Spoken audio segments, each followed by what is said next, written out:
Hello and welcome to education therapy. दोस्तों, यहाँ पर आज हम उत्तर प्रदेश बोर्ड कक्षा 6 विषय विज्ञान में पार्ट 2 के अभ्यास प्रश्नों को हल करेंगे। शुरू करने से पहले डिस्क्रिप्शन में आपको प्लेलिस्ट की लिंक मिल जाएगी।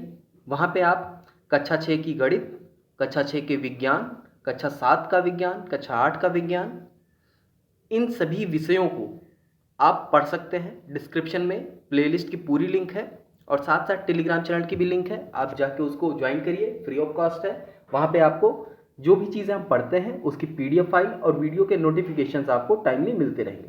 चलिए स्टार्ट करते हैं। सबसे पहले हल करते हैं पार्ट 2, जिसका नाम है पदार्थ एवं पदार्थ के समूह। तो जो पहला प्रश्न है क्या है, यहाँ पे पहले प्रश्न में हमको सही उत्तर पे टिक करना है। पहला प्रश्न है क्या है, पहले पढ़ते हैं।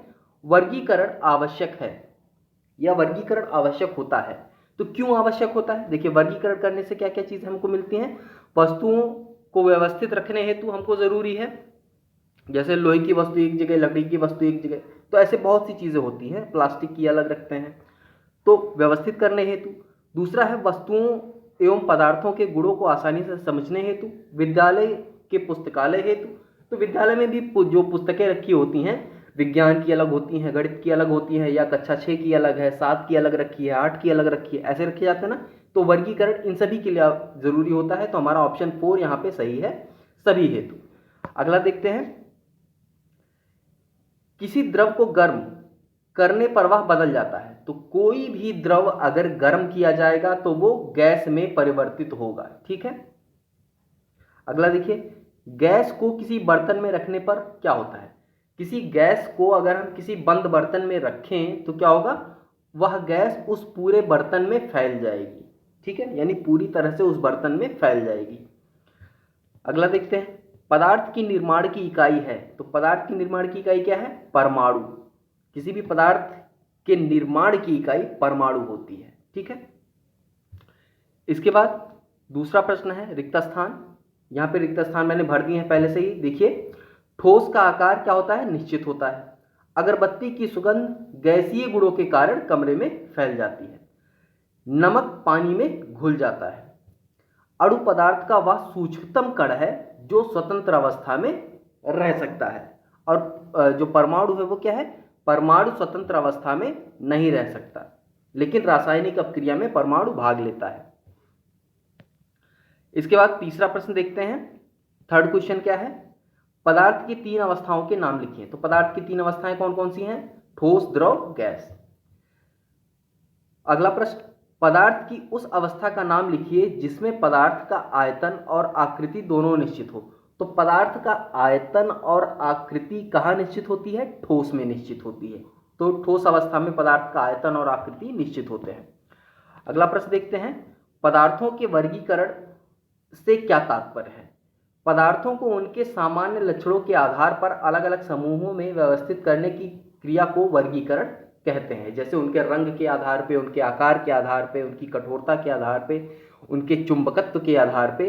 ठीक है, तो बहुत सारे आधार हैं, उन आधारों पे हम पदार्थों का वर्गीकरण करते हैं। नेक्स्ट क्वेश्चन देखते हैं। पारभासी किसे कहते हैं। तो वे पदार्थ जिनके द्वारा धुंधला या आंशिक रूप से आर पार देखा जा सके उसे पारभासी कहते हैं। या हम कह सकते हैं ऐसे पदार्थ जिनके आर पार आंशिक रूप से प्रकाश जा सके उसे हम पारभासी कहते हैं। जैसे तेल लगा कागज, पेंट लगा कांच आदि। ठीक है। अगला प्रश्न देखते हैं। द्रव पदार्थ की आकृति निश्चित नहीं होती। देखिए इसका उत्तर, द्रव के अणु दूर दूर होते हैं तथा अणुओं के बीच आकर्षण बल जो है हमारा क्या होता है, ठोस की अपेक्षा बहुत कम होता है। ठीक है, ठोस की अपेक्षा कम होता है आकर्षण बल अणुओं के बीच में। इसी कारण द्रव पदार्थ की आकृति निश्चित नहीं होती, लेकिन क्या होता है, आयतन निश्चित होता है। ठीक है। अगला प्रश्न देखिए। जल से भरा गिलास खाली गिलास की अपेक्षा भारी होता है। क्यों होता है। जल से भरा गिलास व खाली गिलास दोनों का जो आयतन है वो समान है। ठीक है, आयतन समान होता है।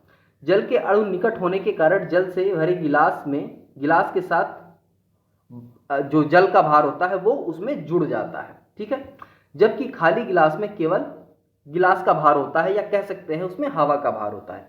तो द्रव की अपेक्षा जो हवा होती है वो हल्की होती है, क्योंकि खाली गिलास में उपस्थित वायु के जो कण हैं या अणु हैं वो दूर दूर होने के कारण उनका भार जो है नगण्य हो जाता है। यानी जो वायु का भार है गिलास में, खाली गिलास में जो वायु का भार है वो नगण्य हो जाता है, यानी ना के बराबर माना जाता है।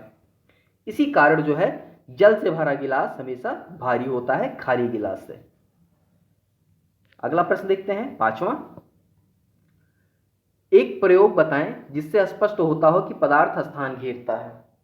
देखिए, एक गुब्बारा लें। ये जब मैं पाठ पढ़ा रहा था तो मैंने ये जो एग्जाम्पल है जो इसमें उत्तर में लिखा है ये मैंने आपको बताया था। एक बार अगर आपने ट्राई किया है तो ठीक है, और नहीं किया है तो मैं आपको एक शॉर्ट वीडियो बना के ये जो प्रैक्टिकल है, प्रयोग है, ये मैं करके दिखाऊंगा।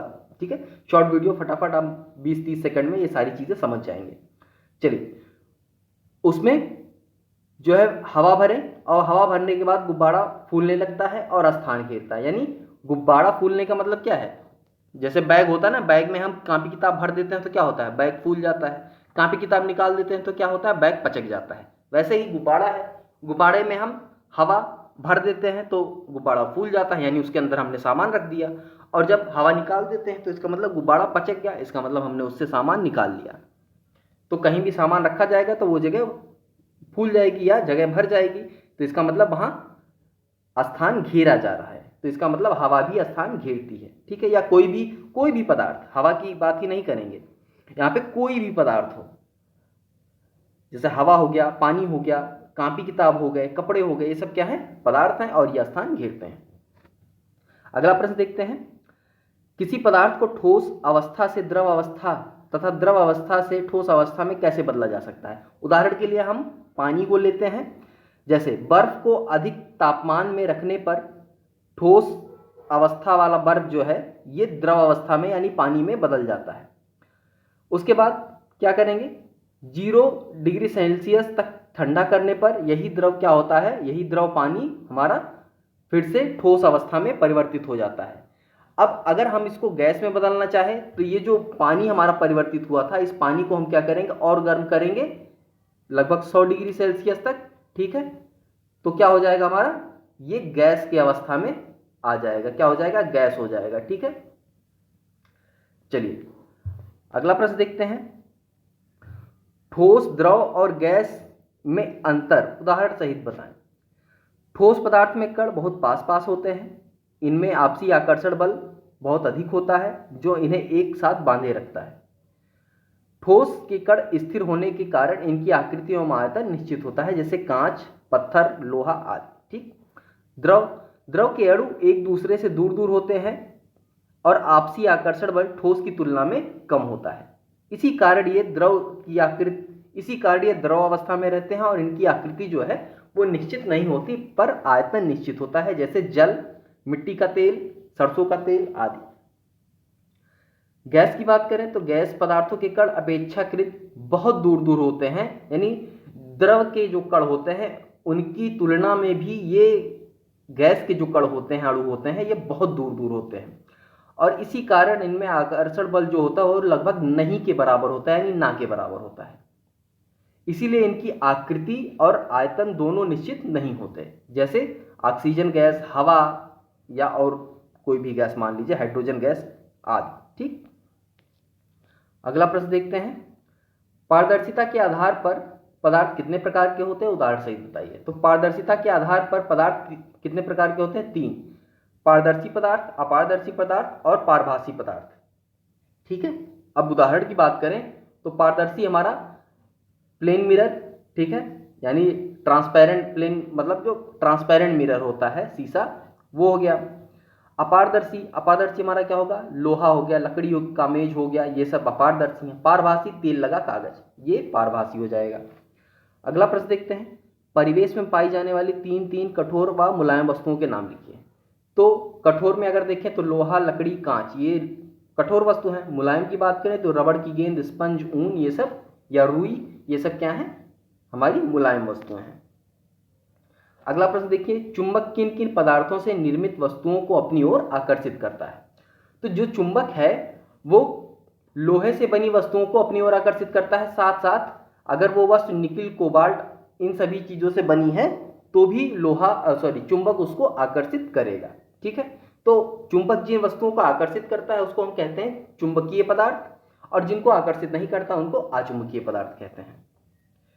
अब यहाँ पे देखिए 9वें प्रश्न में एक चार्ट बना है, तालिका बनी है, इसमें पूछ रहा है कि वस्तु का नाम दिया है, पूछ रहा है या अपारदर्शी है, पारदर्शी है, पारभासी। ठीक है, तो चमड़ा क्या है? चमड़ा अपारदर्शी वस्तु है। मोटा कपड़ा पारभासी कह सकते हैं। अगर बहुत मोटा कपड़ा है तो पारभासी भी नहीं होगा, वो क्या हो जाएगा? अपारदर्शी हो जाएगा। ठीक है, इसके बाद यानी अगर कपड़ा है तो वो लगभग पारभासी है। पारदर्शी कपड़ा कभी पारदर्शी नहीं होगा, या तो अपारदर्शी होगा या पारभासी होगा। पतले कांच का टुकड़ा ये क्या है? पारदर्शी है। पत्थर अपारदर्शी है। ट्रेसिंग पेपर पारभासी है। इसके बाद आते हैं अब हम आखिरी प्रश्न 10वें प्रश्न पे। ठीक है, पदार्थों का वर्गीकरण क्यों आवश्यक है? इस संबंध में अपने विचार लिखिए, यानी आपकी जो थॉट हैं, आप जो क्या समझ पाते हैं पदार्थों को अलग अलग ग्रुप में रखना या वर्गीकृत करना। वर्गीकृत करने का मतलब अगर एक तरह का पदार्थ है तो उनको अलग रखना, प्लास्टिक का पदार्थ है तो उसको अलग रखना, लकड़ी का है तो उसको अलग रखना। ठीक है, तो ऐसा क्यों करते हैं? देखिए, किसी वस्तु की पहचान इसके आकार, बनावट, रंग, उपयोग आदि के आधार पर की जाती है। जब हम वस्तुओं को उनके विशेष गुणों, उपयोग आदि के आधार पर अलग समूहों में रखते हैं तब उनकी पहचान आसानी से की जा सकती है। वस्तुओं को उनके सामान्य लक्षण के आधार पर अलग अलग समूह में व्यवस्थित करने की क्रिया को ही हम वर्गीकरण कहते हैं, या तो इंग्लिश में क्लासिफिकेशन बोलते हैं इसको। ठीक है, पदार्थ के बाह्य संरचना के आधार पर वर्गीकरण भौतिक वर्गीकरण कहलाता है, तथा आंतरिक संरचना के आधार पर जो वर्गीकरण होता है उसको हम रासायनिक वर्गीकरण कहते हैं। ठीक है, चलिए, तो ये 10 प्रश्न थे। उम्मीद है सारे प्रश्न समझ में आए होंगे। जब मैंने आपको पार्ट एक्सप्लेन किया है तो ये सारी चीज़ें मैं पहले ही आपको समझा चुका हूँ। यहाँ पे तो हम सिर्फ प्रश्न उत्तर हल कर रहे हैं ताकि हमारा अगर कोई काम पेंडिंग है तो हम अपनी एक्सरसाइज कंप्लीट कर लें। ठीक है, तो उम्मीद करता हूँ वीडियो अच्छी लगी होगी, जानकारी पसंद आई होगी। अगर आपने पार्ट 2 का एक्सप्लेनेशन नहीं देखा है तो आपको डिस्क्रिप्शन में उसकी लिंक मिल जाएगी प्लेलिस्ट की, आप वहाँ पे जाके पहले इसका एक्सप्लेनेशन देखिए, इसका वर्णन मैंने किया है, समझाया है, उसको समझिए, उसके बाद आप एक्सरसाइज हल करिए। चलिए, तो आज के लिए बस इतना ही। मिलते हैं नेक्स्ट वीडियो में, तब तक के लिए धन्यवाद।